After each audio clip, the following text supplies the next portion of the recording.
அம்மா அம்மா, உங்களை பார்க்க யாரோ வந்திருக்காங்க. ராஜாவை தவிர யாரையும் உள்ள விட வேண்டாம்னு சொன்னேன்ல. வந்திருக்கிறது ஆம்பளை இல்லம்மா, யாரோ ஒரு பொண்ணு. யாரு? நானும் விசாரிக்கல, அவங்களும் சொல்லல. பார்த்தா பெரிய இடத்து பொண்ணு மாதிரி இருக்கு.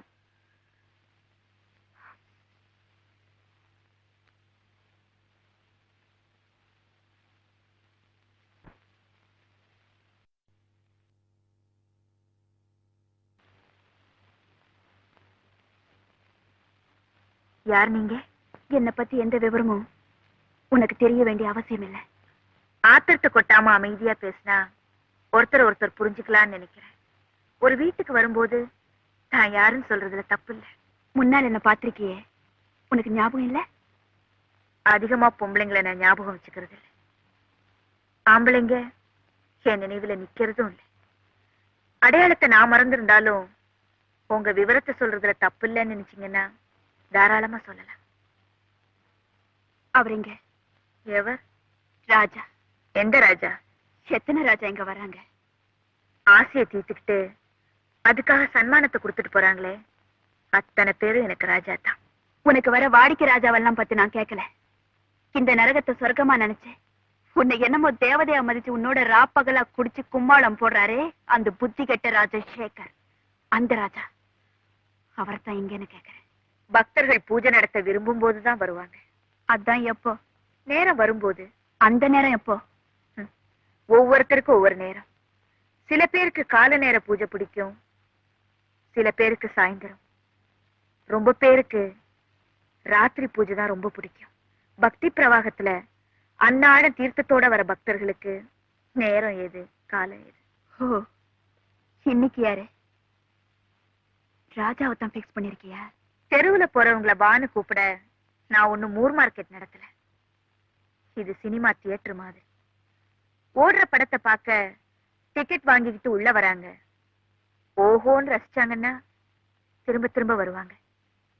அவ்வளவுதான். யாரையும் வற்புறுத்தி தியேட்டருக்கு படம் பார்க்க வாங்கன்னு சொல்றது இல்லை. அப்போ வரவங்க சொந்தமாவே ரசிக்க வராங்க, இங்க இருக்கிறவங்க அதுக்கு டிக்கெட் வசூலிக்கிறாங்க. அப்படித்தானே? உன் டிக்கெட் ரேட் எவ்வளவு? அது கிளாஸ பொறுத்து இருக்கு.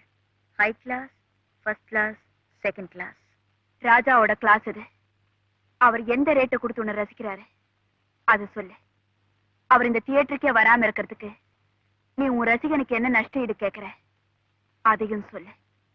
அந்த பணத்தோட நான் தயாரா வந்திருக்கேன். எவ்வளவு கொண்டு வந்திருக்கீங்க? 25,000 ரூபாய். போதுமா? அப்போ ராஜாவை நீங்க விலைக்கு வாங்க வந்திருக்கீங்க. விலை கேட்கிற கடை தானே இது.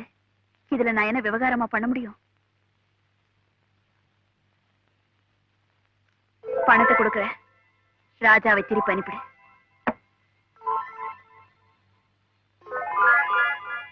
கொஞ்சம் இருங்க.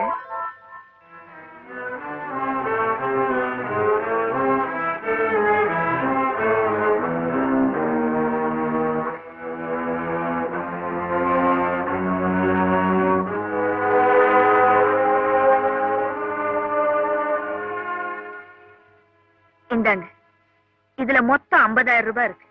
இங்க நீங்க வராம இருக்கிறதுக்கு இது போதுமா? இன்னும் வேணுமா? என்ன விளையாடுற? இது விளையாட்டு இல்ல. வியாபாரத்துல ஒருத்தரையே வாங்க நம்ம 2 பேரும் போட்டி போடுறோம். உங்களுக்கும் அவர் தேவை, எனக்கும் அவர் தேவை. உங்க விலை 25,000 ரூபாய், என் விலை 50,000 ரூபாய். எப்பவுமே அதிகமா விலை கொடுக்கறவங்களுக்கு தான் பொருள் சொந்தம். இதோ பாருங்க, நீங்க கொண்டு வந்த பணம் உங்க அப்பா சம்பாதிச்சதோ இல்ல உங்க அண்ணன் சம்பாதிச்சதோ, ஆனா இது நானே சம்பாதிச்ச பணம். என் சதைய புழிஞ்சி என்ன பொண்ணா நினைக்காம புரட்டி புரட்டி எடுத்தாங்களே, அந்த வெறி பிடிச்ச பெரியவங்க கொடுத்த பணம். அவங்க கொடுக்கிற ஆதரவு தான் உன்னை இவ்வளவு தைரியமா பேச சொல்லுதுல்ல. ஒரு இதயம் கெட்ட மனுஷனை நம்பி இவ்வளவு தூரம் வந்தேன் பாரு. என்ன சொல்றேன்? அந்த ஆள் இனிமே எங்க சுத்தினா எனக்கு என்ன, எவ்வளோட இருந்தா எனக்கு என்ன? அவரை என்ன தூக்கி எறிஞ்சிட்ட போது எனக்கும் தூக்கி எறியறதுக்கு மானம் இருக்கு, ரோஷம் இருக்கு. இது பாரு, ஒண்ணு மட்டும் சொல்றேன். என் ஆசைக்காக சுத்தி சுத்தி வந்து இப்ப என்ன குப்பையா எடுத்து தெரிஞ்சாரே, அதே மாதிரி உனக்கு அவர் குட் பை சொல்றதுக்கு ரொம்ப நாள் ஆகாது. உனக்கு என்ன, வந்தவன் யாருன்னு விசாரிக்கிறவளா, போறவன் யாருன்னு கவலைப்படுறவளா? இந்த ராஜா இல்லைன்னா இன்னொரு மந்திரி வர போறா. ஆசைக்கு பொண்ண மாத்திரணும், காசுக்கு ஆணை மாத்திரணும். பொருத்தமா செஞ்சிருக்கீங்க. கரெக்ட், சரியான ஜோடி. என்ன வேணா சொல்லுங்க, அவரை அலட்சியப்படுத்துனீங்க. அவரை? அப்படி என்ன ராஜா உனக்கு? தெய்வம். ஆமா, அவர் ஒரு பெரிய தெய்வம். இவ மலருக்கு மலர் தேன் குடிக்க போற இவங்க எல்லாம் தெய்வமா? மலர்னு சொன்னீங்களே, அந்த வார்த்தையை மறந்துடாதீங்க. தான் ஆசைப்பட்ட அந்த மலர் தவறி புழுதியில விழுந்து மண்ணோட மண்ணாயிடக்கூடாதுன்னு தான் அவர் பாடுபடுறாரு. அவர் என்ன நாடி வர்றதுக்கும் உங்களை விட்டு விலகி ஓடுறதுக்கும் நிச்சயமா சத்தியமா ஒரு காரணம் இருக்கு. அப்படி என்ன காரணம் சொல்லு, என்ன காரணம்? தேவி அவர் உங்க கல்யாணம் பண்ணா? ராதா என்ன அவகிட்ட வளரிட்டு இருக்க? இல்லைங்க, இவங்க. அவளை யாரு உள்ள விட்டது? நானா தான் வந்தேன். அதான் ஏன் வந்தான்னு கேட்க. ஏன் வரக்கூடாதா? நிம்மதிக்காக அவன் ஒரு இடத்தை தேடி போவான். அந்த இடம் எதுன்னு தேடி கண்டுபிடிச்சு துப்பறிஞ்சு அவனை தொந்தரவு பண்றது முட்டாள்தனம். மனசு பறி கொடுத்தவ தேடித்தான் வருவா. அது தப்பில்லைன்னு நினைக்கணுமே தவிர ஏன் வந்தேன்னு கேட்டு அவன் மனசு உடைச்சா அது அதை விட முட்டாள்தனம். Bravo Bravo. மனச பத்தி நீ பேசுறியா? மனசுனா என்னன்னு அர்த்தம் புரிஞ்சவங்க அதை பத்தி பேசினா அதை நான் ஒத்துக்குவேன். ஆனா அதை பத்தி உனக்கு ஒண்ணுமே தெரியாது. தெரிஞ்சிருந்தா ஆரம்பத்திலேயே என்ன நீ அப்படி தூக்கி அடிச்சிருக்க மாட்டேன். என்னமோ இந்த உலகத்திலே நீதான் பெரிய அழகின்னு உனக்கு எண்ணம். அதனாலதான் ஒவ்வொரு கட்டத்திலையும் நீ உதாசீனப்படுத்துற. உன்னை விட்டா எனக்கு வேற பொண்ணே கிடைக்க மாட்டாடா.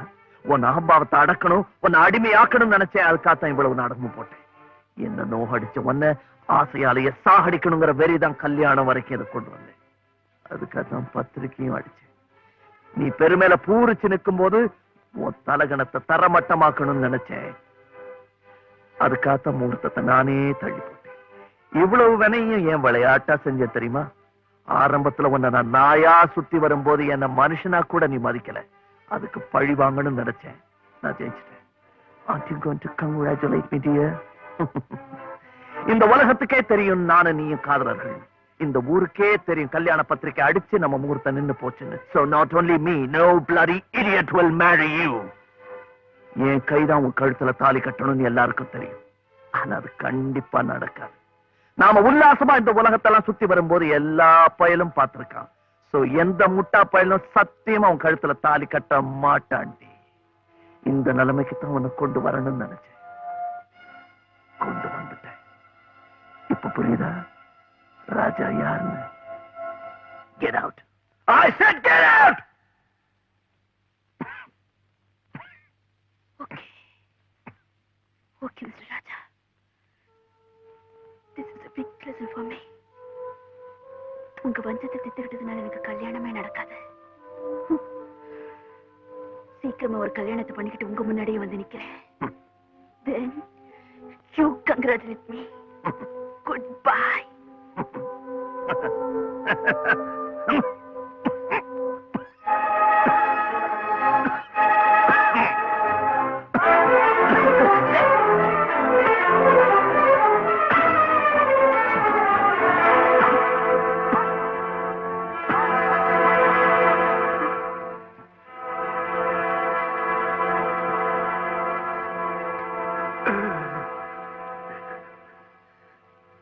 ராதா, எனக்கு தேவி மேல கோவம் இல்ல Radha. I love her. I love her. ராஜா, இந்த உலகத்துல எத்தனையோ பேர் தியாகம் பண்றாங்க. அந்த தியாகத்துல சுயநலம் இருக்கும், விளம்பரம் இருக்கும். ஆனா நீங்க உங்க ஆசைக்கு தீய வச்சுட்டு அவங்க வாழ்க்கைக்கு விளக்கேத்தி வச்சிருக்கீங்க. இத தியாகம்னு சொல்றதா இல்ல தியாகத்துக்கு மேல? ராதா, நான் தேவிய கோவமா பேசினே தவிர என் மனசு துடிச்சது எனக்கு தான் தெரியும். அவ்வளவு பாவம் பழசையெல்லாம் நினைச்சு ரொம்ப துடிச்சு போயிருப்பா. நான் என்ன பண்ணுவேன் ராதா? நான் என்ன பண்ணுவேன்? எனக்கு ஒரு ஆசை, இந்த உலகம் அழியிற வரைக்கும் எந்த காதலர்களுக்கு ஏன் கதி வரக்கூடாது. ராஜா, எனக்கு இன்னொரு ஆசை, என் சாவுக்கு தேதி குறிச்ச ஆண்டவன் தயவு செஞ்சு நாளை தள்ளி போட்டு தேவிய கல்யாண கோலத்துல பார்க்க வச்சுட்டான்னா நான் நிம்மதியா செத்து போயிடுவேன். ராஜா, ராஜா, உங்கள மாதிரியே எனக்கும் ஒரு ஆசை இருக்கு. தாசி குலத்துல பிறந்த என் தாய்க்கு நான் ஒரே மகளா பிறந்தேன். என் அம்மா நான் இந்த தொழிலுக்கு வரக்கூடாது, வாழ்க்கையில ரொம்ப மேல போகணும்னு ஆசைப்பட்டாங்க. நானும் மேலதான் போனேன், ஏர் ஹோஸ்டஸ். ஆனா விதி என்ன கீழே தள்ளிடுச்சு. பரம்பரை தொழிலுக்கே வந்துட்டேன். கடவுளனை ஏமாத்திட்டாரு ராஜா. ஆனா என் மனசுக்குள்ள எனக்கு ஒரு ஆசை, நானும் யாராவது ஒருத்தருக்கு மனைவியா வாழணும்னு. ராஜா, ப்ளீஸ் என் ஆசையை நிறைவேற்றி வைப்பீங்களா? கேட்க யோக்கியம் இல்லாதவதா இருந்தாலும் கொஞ்ச நாள் சுமங்கலியா இருந்தா அதுவே எனக்கு போதும். ஏன் தெரியுமா ராஜா, நான் பணமா போகும்போது தேவடியா போராடான்னு கேவலமா சொல்ல மாட்டாங்க. ஒருத்தனுக்கு தாலி கட்டிக்கிட்டவ போறான்னு கௌரவமா சொல்லுவாங்க. தயவு செஞ்சு இதை மட்டும் மறுத்துறாதீங்க ராஜா. எந்த பாவத்துக்காக எனக்கு இந்த வியாதி வந்ததோ தெரியல. ஆனா அதுக்கு பிராயச்சித்தமா உன் கழுத்துல தாலி கட்டுறதுல தப்பே இல்லை.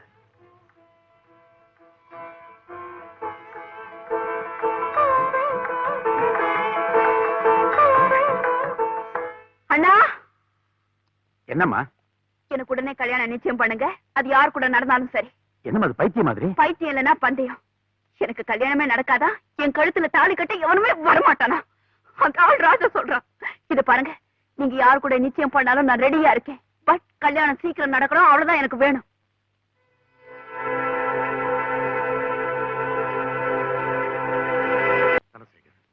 உன்னால எனக்கு ஒரு உதவி ஆகணும்.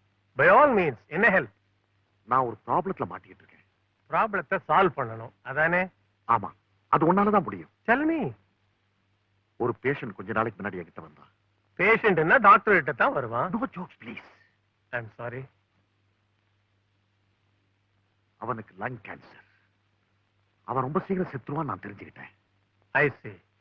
பேஷண்ட்டுக்கு வயசு என்ன? எங்கேஜ். அவனுக்கு இன்னும் கல்யாணம் ஆகல. அவனுக்கு இந்த வியாதியை பத்தி தெரியுமா? தெரியும். ஆனா அவன் சாக போற மேட்டரை பத்தி அவங்க அப்பா அம்மாவுக்கு தெரியக்கூடாதுன்னு என்கிட்ட சத்தியம் வாங்கிட்டான். ஐ see. இப்ப அந்த பையன் பொசிஷன் ரொம்ப சீரியஸ். இன்னைக்கோ நாளைக்கோ இருக்கான். அவனுக்கு நான் கொடுத்த சத்தியத்தை மறந்து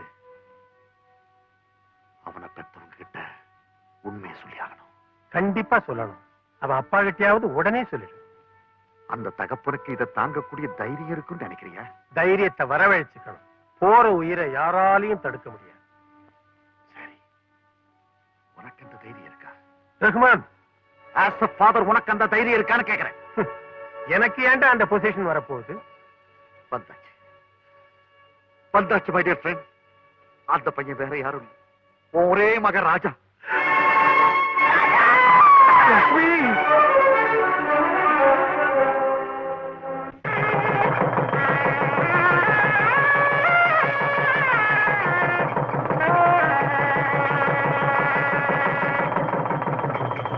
நேத்து வரைக்கும் டெல்லியில இருந்தேன், இன்னைக்கு கரெக்டா தேவி கல்யாணத்துக்கு வந்துட்டு பாத்தீங்கன்னா. அண்ணா, சீக்கிரமா ஒரு கார் ரெடி பண்ணுங்க. எதுக்குமா? என்ன கல்யாணம் பண்ணிக்க எந்த மாப்பிளையும் வரமாட்டான்னு ராஜா என்கிட்ட பந்தயம் கட்டினாரு. நான் ஜெயிச்சுட்டேன்னு தம்பதியா போய் அவர் முன்னாடி நிக்கணும். இந்த நேரத்துல எதுக்குமா? ஐயோ, உங்களுக்கு ஒண்ணும் தெரியாது. அவர் அலட்சியத்துக்கும் ஆம்பாவத்துக்கும் ஒரு முடிவு கட்டியாகணும். வாங்க போறேன். நில்லு தேவி, நீ நினைக்கிறது ரொம்ப தப்புமா. இந்த கல்யாணம் நடந்ததுக்கு காரணமே ராஜாவோட தியாகம் தான். என்ன சொல்றீங்க? ஆமா தேவி. வாழ்வே மாயம், இந்த வாழ்வே மாயம். ராஜா, ராஜா.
வாழ்வே மாயம், இந்த வாழ்வே மாயம், தரை மீது காணும் யாவும் தண்ணீரில் போடும் கோலம் நிலைக்காதம்மா.